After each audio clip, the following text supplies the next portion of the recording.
Fair play, they can celebrate. But I think in this game, they really put us to the sword in the first half. And I think what I was most frustrated about was first a little bit of capitulation from the team. And secondly, as a technical staff, we need to go back and review how we adjust things faster for the team in the first half. We got too stretched and they took advantage of us. But I will say, I thought Italy were magnificent. I thought they were a very good team tonight. And any mistake we made, any player we didn't mark scored, and that's an important lesson for us. But really happy with how the team reacted, and that's what we said in the locker room. This game's gone.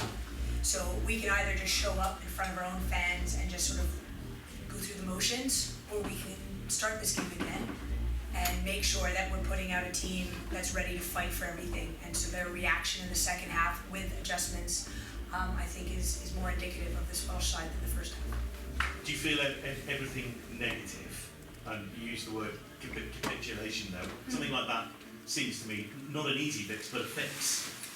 Absolutely, I'm not worried about it. I think obviously this is a painful lesson, and I think as a coach this is the first time that we've really been exposed, I would say, like really pulled apart a little bit. And it's one of those that I'm not worried about how this team bounces back, because we had the second half to go towards, and I was happy with the improvements. Obviously they made some changes, but we can only play what's on the field, and I can only be happy with that. So we lost the game in the first half, and so how do we want to show up for our fans?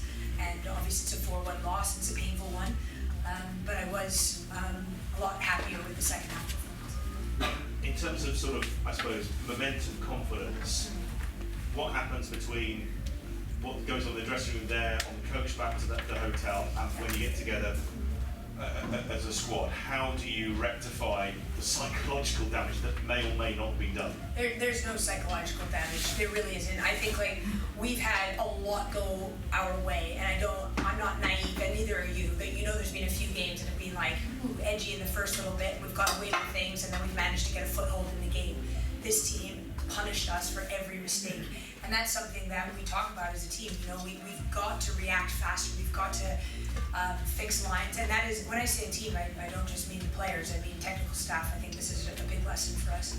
I thought we played a lot better when we just dropped the lines, tighten everyone, because they were exploiting our spaces, and their movement is very, very good. Of the teams we played, I think they have the most sophisticated movement.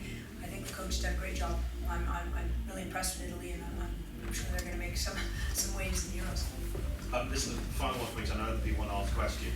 Does this make any difference on your thinking for the squad? You've got 2 weeks and a day, pretty much, until you reveal the squad. You've been very honest with us. You've said, I've got around 20 names, injuries, etc. Anything changed from tonight? No, I'm pretty clear on what's happening. I don't think I can hide from the fact that we have quite a few injuries that we're trying to maneuver around. So I would believe most teams have the same challenges that I have right now. And it's not the time to risk anyone who might have picked up knocks, so you're trying to play with a few different things and get the last questions answered. So in that way, I'm quite clear on what I'm going to be doing, but obviously there's some answers that still have to come.